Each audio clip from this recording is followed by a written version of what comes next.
Et celui dont on parle tout le temps, c'est l'impact environnemental. Alors, il y en a plein, je vais en prendre que quelques-uns. 93 milliards de mètres cubes d'eau consommés chaque année. Le fameux qui est très populaire, 8% des gaz à effet de serre. La deuxième industrie la plus polluante, c'est sur cet indicateur-là. Et ça représente quoi? Ça représente autant que tous les gaz à effet de serre émis par l'Union européenne. Donc c'est un sacré impact aussi. Le troisième que je vous ai choisi, c'est effectivement le sujet des microfibres. 0,5 millions de microfibres qui sont déversées dans notre environnement et nos océans chaque année, avec des fibres synthétiques qui mettent plusieurs milliers d'années à se dégrader. Et enfin, le dernier, dont on parlera plus aujourd'hui, les déchets textiles. Donc à chaque seconde où je parle, il y a un camion de déchets textiles sur toute la filière, on verra ça un peu après, qui part à la poubelle. Donc encore une fois, c'est des ressources qui sont tout simplement jetées et délaissées. Voilà pour les impacts très rapidement. Donc très bien, mais les impacts, ils sont où est-ce qu'ils sont? On les retrouve tout autour du cycle de vie du produit, mais plus particulièrement sur les phases d'amont. Alors là, encore un peu d'exemple. Si on prend ce qui a été fait via l'ADEME l'année dernière et qu'on regarde les impacts d'un pull sur le fameux changement climatique, qui est un impact sur lequel on essaie tous d'agir et qui est plus préoccupant aujourd'hui, on s'aperçoit qu'un pull en 100% acrylique ou un pull en 100% laine, eh bien environ 70%, voire plus, des impacts sont liés au choix de la matière première, donc à sa production, son extraction, et à sa transformation. Donc c'est l'amont. Et là, si on travaille sur ces choses-là, on fait déjà 70%, un impact sur 70% des impacts. Justement, pareil sur l'épuisement des ressources minérales et fossiles.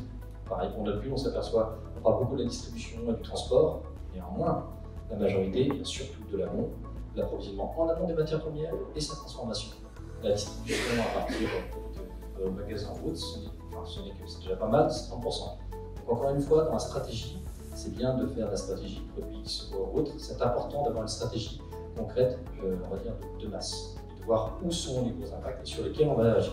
Des gros cailloux plutôt que des petits cailloux. Alors, autre constat, aujourd'hui on travaille sur, cette industrie a toujours été basée sur un modèle destructeur de valeur, dont on en parlait juste avant. Donc, pourquoi je dis destructeur de valeur? Parce qu'aujourd'hui, sur tous les textiles qu'on produit, 97% c'est des ressources naturelles vierges, donc le coton, le plastique ou autre. Ça a l'équivalence avec 53 millions de tonnes de fibres produites chaque année. Dedans, on en perd déjà 12% dans la production, donc en amont déjà, parce qu'on est encore avec des systèmes de production qui sont pas optimisés. On en perd une petite partie dans la phase d'usage, effectivement on revoit les 0,5 millions de microfibres. On en a une partie qui est perdue dans tout ce que la collecte, on en parle un petit peu tout à l'heure aussi. Une partie qui va être recyclée, et quand on parle de textile, de recyclage de vêtements à vêtements, c'est que 1% au jour d'aujourd'hui qu'on est capable de faire, 2% sur les autres industries. Donc c'est vraiment minuscule, ça veut dire qu'il nous reste 73% de ces ressources. Aujourd'hui on jette. On jette en incinère ou on jette en décharge. Donc c'est quand même, quand on réfléchit à ça, c'est on marche sur la tête. On a une ressource qu'on paye tous, d'ailleurs en passage, que notre planète paye aussi, sur laquelle on a 300 millions de personnes qui vont travailler en moyenne, et qu'à la fin, 73% est jeté. Il y a une incohérence qui fait que même en termes de business, il y a un sujet préoccupant. Et bien sûr, cette prise de conscience, elle devient de plus en plus planétaire, tout comme les impacts depuis 2015. Vous êtes tous familiers avec ça, mais les objectifs du développement durable en sont le symbole, et tout le monde s'anime dessus, nos gouvernements, nos communautés comme une autre, et nos entreprises. Donc effectivement, tout le monde maintenant s'anime sur ce sujet-là.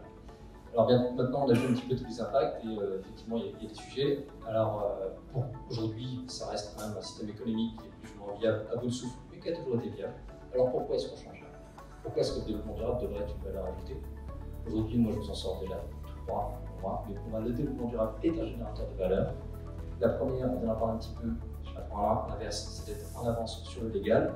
Donc on parlait tout à l'heure effectivement de la loi anti-gaspi, mais il y a d'autres choses qui sortent. Le mois dernier, le gouvernement parlait du pacte productif l'année prochaine, qui va être discuté l'année prochaine, avec l'objectif phare de zéro carbone d'ici 2050. Donc ça veut dire notamment des taxes qui vont venir, donc qui vont peser sur vos performances. On a un intérêt de les anticiper au plus vite. Et on a vu à quel point le textile, on ne parlait que lui, est générateur d'impact de carbone, deuxième au monde. Et ensuite, pour tous les acheteurs publics dans la salle, vous connaissez depuis 2014 le plan national d'action d'achat public durable, qui effectivement s'incite à travailler sur des produits avec des impacts environnementaux et sociaux. Deuxième valeur, celle dont on parle beaucoup et qui fait beaucoup de mal au marché privé, la valeur réputationnelle, l'image. 72% des Français attendent des entreprises qu'elles soient responsables et transparentes. Rien que ça, la transparence, on en parlera un peu plus tard sur l'histoire de la traçabilité et transparence. Et pour 63 des Français, 33% des Français, le fait que l'entreprise propose des produits durables renforce leur confiance en elle. Alors là, c'est plus du sujet marketing, mais en tout cas, c'est vrai que ça joue beaucoup et dans notre pays encore plus. Troisième valeur, la valeur économique. C'est peut-être celle-là que j'aurais dû mettre en premier, mais effectivement, aujourd'hui, quand on parle de matériaux et de procédés durables, dans la phase de production, on a encore des soucis économiques. Néanmoins, ça nous permet de mieux consommer nos ressources, donc, et des ressources qui sont de plus en plus coûteuses. Aujourd'hui, beaucoup de choses sont faites dans d'autres pays avec des ressources à bas coût, que ce soit l'eau, que ce soit l'énergie, que ce soit les ressources fossiles comme le pétrole. Néanmoins, ces coûts-là continuent à augmenter et ils sont un impact qui va être de plus en plus lourd à supporter. Et on le voit dans l'industrie textile depuis une dizaine d'années. Deuxième chose, avoir une offre circulaire aujourd'hui, ça apporte deux avantages. Un, on valorise les ressources, comme on l'a dit tout à l'heure, 73% sont jetés, alors que c'est la ressource. Deuxièmement, c'est un avantage concurrentiel de plus en plus fort sur le marché. Alors, très bien, maintenant on sait pourquoi il y a du développement durable. La question, c'est comment. Alors, dans l'industrie textile, l'avenir, c'est quoi? C'est l'économie circulaire. Je vais essayer de descendre un petit peu plus dans le détail de ce que c'est, très rapidement, que de minutes. Tout d'abord, on parle d'économie linéaire qui va passer à une économie circulaire. Ça veut dire quoi? Ça veut dire déjà, repenser aux ressources. Donc déjà, notre consommation de ressources, en consommer mieux, donc moins, préserver nos écosystèmes, ça c'était la phase en amont. Et ensuite, ça suppose aussi de réfléchir au niveau du produit. Comment utiliser plus longtemps nos produits, plus fréquemment. Donc déjà plus fréquemment l'économie collaborative, la location et tous les nouveaux business models qui sont en train de naître et qui sont performants. Troisième chose, la prolongation de la durée de vie du produit, entretien, réparation, des choses là aussi qui sont en train de naître. Et le troisième niveau, donner une nouvelle vie aux ressources, donc l'écologie industrielle et le recyclage. Aujourd'hui, vous allez voir quelque chose concret sur le recyclage, donc on va descendre plus bas. Pourquoi on parle de recyclage et quel est l'intérêt et le bénéfice en termes notamment environnementaux? Je reprends mon petit exemple du pull tout à l'heure sur l'impact climatique. Si je compare maintenant la contribution, les émissions en kg de CO2 équivalent de 3 pulls, un pull en acrylique 100%, un pull en coton 100%, un pull en laine 100%, on s'aperçoit que le coton recyclé génère 57% de moins d'impact carbone que l'acrylique. Et comparé à la laine, c'est un sujet aussi, 80% quasiment. Donc effectivement, les fibres recyclées sont des fibres championnes, on va dire aujourd'hui, sur le moins d'impact possible au global. Voilà pourquoi le recyclage est intéressant. Et aujourd'hui, vous allez me dire, c'est cool, donc on sait, on a une solution, on sait que c'est l'avenir des fibres. Pourquoi est-ce qu'on n'est pas tous habillés en recyclé aujourd'hui? Alors, c'est derrière tout ça. Eh bien, c'est parce qu'il y a encore beaucoup de freins et on en est une bonne partie responsable dans la salle. Alors, je vais essayer d'abord de vous expliquer c'est quoi le recyclage. J'ai pris un petit schéma simple de recyclage mécanique. Alors, tout d'abord, il y a 4 étapes. Quand on parle de recyclage, il y a la collecte, on en parlait. Ensuite, il y a le tri. On a déjà tout dit quasiment, mais voilà. Il va y avoir après tout ce qui va être le tri, il va falloir trier par composition, par couleur. Tout un décharge qui, au jour d'aujourd'hui, est encore très compliqué à gérer.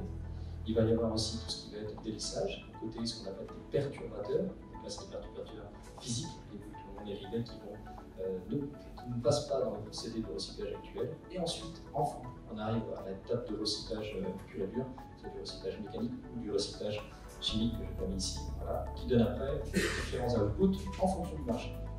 Donc sur ce process, on a 4 freins aujourd'hui qui limitent l'émergence d'une filière de textile circulaire en France et en Europe. Tout d'abord, le premier, c'est sur la collecte. Alors, ce chiffre, c'est 30% en 2018, pardon. On arrive qu'à environ, on l'a dit tout à l'heure, environ 30% du tonnage sur tout ce qui va être vêtements sur le privé. Donc, on n'est pas sur votre marché, mais voilà. Seulement 30%. Il faut absolument qu'on augmente notre taux de collecte. Donc il y a des solutions à mettre en place ici. Deuxième niveau, au niveau du tri industriel. Alors c'est encore compliqué, c'est encore coûteux, c'est encore pas assez productif. Donc il y a des coûts aussi en termes de performance qu'il faut qu'on travaille. Et il faut le travailler, on est obligé de travailler de façon sectorielle, en collaborant ensemble pour améliorer tout ça. Troisième niveau de frein, et là ça concerne un petit peu tous les donneurs d'ordre, dès le départ, ce qu'on appelle l'éco-conception, mieux concevoir son produit pour qu'on puisse plus facilement le recycler. Donc ça c'est important, notamment sur les perturbateurs. Et enfin le quatrième, qui pour moi est le plus important, c'est le manque de collaboration du marché et de l'industrie. Alors vous verrez un bel exemple tout à l'heure de collaboration, mais c'est important qu'aujourd'hui vous échangez ensemble sur vos envies, vos besoins. Ça ne se fait que en collaboration. Je travaillais précédemment pour une marque de jeans où on a pu tirer, on a fait un jean circulaire il y a 5 ans ça, et là on a dû lancer la machine nous en tant que donneur d'ordre et faire en sorte que tout le monde travaille. Et c'était complexe, long, coûteux. Néanmoins, on a réussi et c'est comme ça qu'on arrivera. Par la collaboration de l'ensemble du marché. Et si on a vraiment des projets qui demandent du temps et de la collaboration. Voilà un petit peu. Maintenant, vous allez me voir, okay, c'est bien, on connaît les fins. Quelles sont les bonnes pratiques aujourd'hui quand vous souhaitez mettre une démarche d'économie circulaire? Il y en a 4 auxquelles il faut penser en permanence au matin. Tout d'abord, travailler sur les matières. On l'a dit, c'est des ressources, ce ne sont pas du déchet. Plus j'aurai des matières et des process durables, plus le produit que j'aurai créé sera valorisé et sera une ressource intéressante en fin de vie. Point 2, travailler dès le départ à sa recyclabilité, on en parlait. Alors aujourd'hui, on a plusieurs guidelines et ça va bouger dans les années à venir. Monomatière, sans verginateur. Pensez dès l'amont à la facilité du désassemblage. Troisième point, la traçabilité. On en a parlé aussi un petit peu. Savoir ce qu'on a en amont dans la chaîne. Qu'est-ce qu'il y a dans mes produits, comment est-ce qu'il a été produit, nous permet au niveau de l'utilisation et de la fin de vie de mieux les gérer aussi. Et aujourd'hui, c'est le gros problème, c'est l'information. Et ça aussi, c'est en train d'être révolutionnaire. Et enfin, le quatrième point, augmenter la longévité du projet, sa durée de vie, à travers sa réparabilité, son entretien responsable et plein d'autres solutions qui existent aujourd'hui.